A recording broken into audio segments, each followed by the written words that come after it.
I think this division is definitely my favorite out of all the ones that got added in the D-Day DLC, and it was actually one of my favorites when I was playing Normandy 44 because of just the amount of like wide variety of units that you got, and they were really fun to use as well. So yeah, we're gonna dive into it. This is the 17th Panzergrenadier.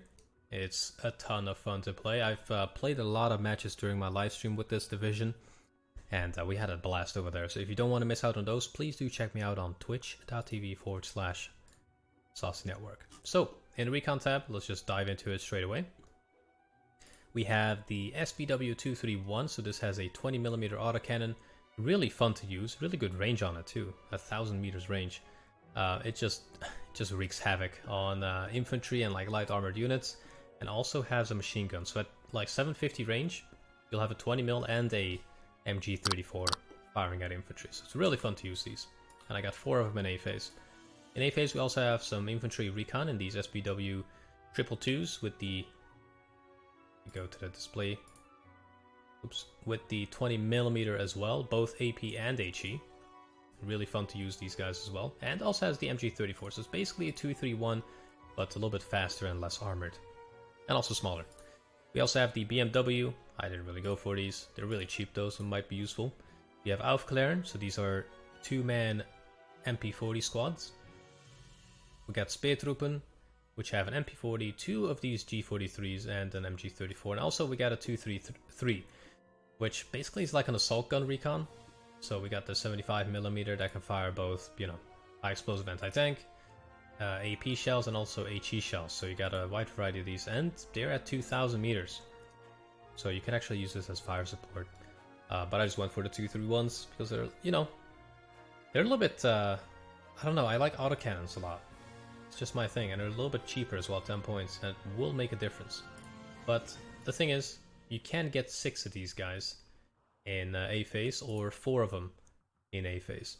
But then again, these guys can fire faster than this. So if you want to play a mobile kind of like battle, like a blitzkrieg kind of thing, I'll probably go for the 231s. Infantry, there's a lot of it. There is a lot of it. I did a lot of tinkering here, and I think this is a fairly balanced loadout. So in A phase, we have these SS Legionnaires, which are fanatics.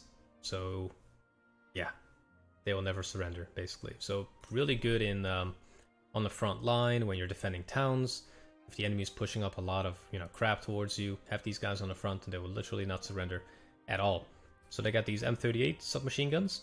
They got 4 rifles, a Panzerfaust, and also Molotov cocktails with 100 meters range. Now, that is a really strong arm, I gotta say. This should probably be like 50 meters at most, but that would kind of make the scales of everything a little bit wonky. So we also have the Volksdeutsche, just basic rifleman teams. So we got MP40s, 7 of these Kar 98s, beautiful beautiful rifles, MG34, and also a Panzerfaust. And I just put them on the lowest vet. And speaking of veterancy, pretty much every infantry I have, I usually put on half vet, just to have like a balance of veterancy and numbers. If, you know, you go in and want to get something in C phase, you might just as well go crazy and get like 9 of them instead. But it all kind of depends on your playstyle. And when it comes to vehicles, it's basically just an Opel Blitz or the DMCA. And the main difference between this is the speed, but the stealth on the Opel Blitz is very bad compared to bad on the DMCA, so that might make a difference. But I wouldn't really worry about it too much. The Opel Blitzes are just a little bit faster. So that's why I have them mostly in A phase. And we got some Pioneers. Now these are on mid veterancy. If you go for the lowest, you only get 1 extra. So we just have these guys. Now these have the HE shells, the grenades, really good. MP40s again, Kar 98s, and machine guns, so always good to have. Then we got a Pioneer Führer with HE, well, just grenades again. And what we could do is maybe go for a really cool vehicle like this. Right. Let's get this little beast out. Then in A phase we also have some Panzergrenadiers, and this is really like the backbone of the line infantry, I would say. Yeah, it's really fun to use these. Now I don't have like a lot of numbers. Well, how many do we have? That says 15, 19, 25 squads of infantry in A phase. Actually, that's enough. I've played with this division enough to know that this is kind of balanced. And we got 3 leaders. So in B phase, a lot of infantry in B. We got SS Legionnaires once again, 12 of them. 8 Pioneers, 10 Sturm Pioneers. Really, really useful. And then we got Panzergrenadiers.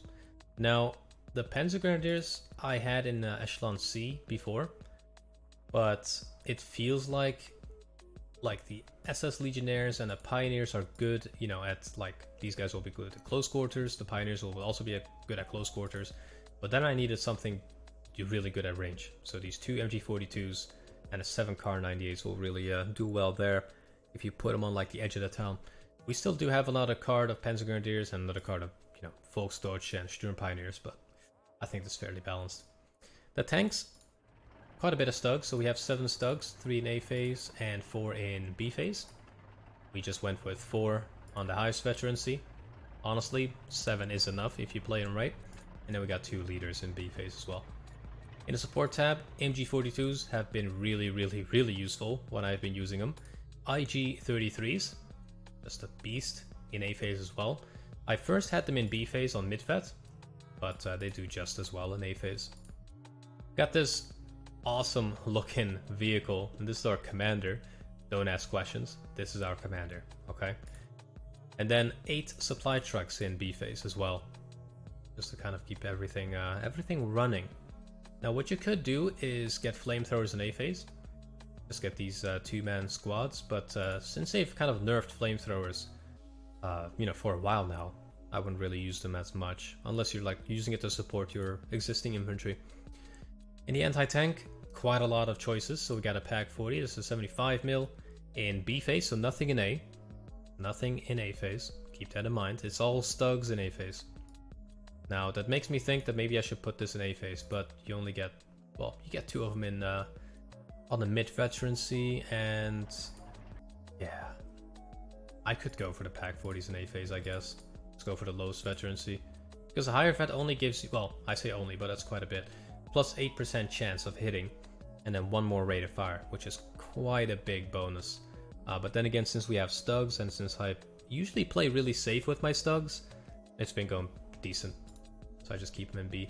Anti-air, we have 3 37mm in A phase, 2 88s in B, and then 3 of these, you know, quad 20mm, the quad Vierling, or the flak Vierling in C phase as well.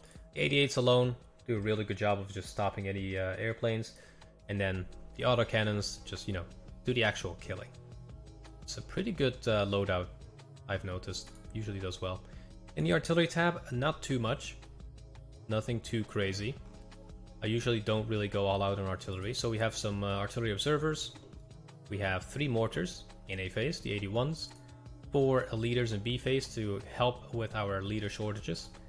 And then 4 of these 122s in B phase as well on mid veterancy.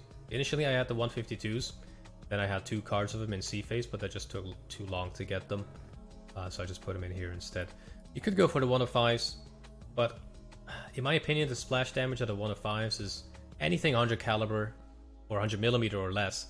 It's just not good enough, so I just went with a little bit of a higher caliber, or larger caliber I should say. And they're pretty good as well, they got heat, so they can take out tanks as well. Not that they should, but they can. Airplanes, not an awful lot. Not an awful lot. So we got 4 recon planes in A. We got 4 fighters in B, really good ones. He's got a 30mm and 2 13mm. And then we also have some fighter, well, I was going to say fighter bombers, but they're actually Me-109s with rockets, with 2 HE rockets. You could change them for the Ju-88s and get 4 Ju-88s with a ton, literally 1 tons of bombs. Or you can go for the Stuka. But this thing only has a 250 kilogram loadout, or payload. And usually these get stunned before they reach the front. So yeah, I kind of just went for the rockets. Since they're nice and fast, they can get in and get out pretty easily.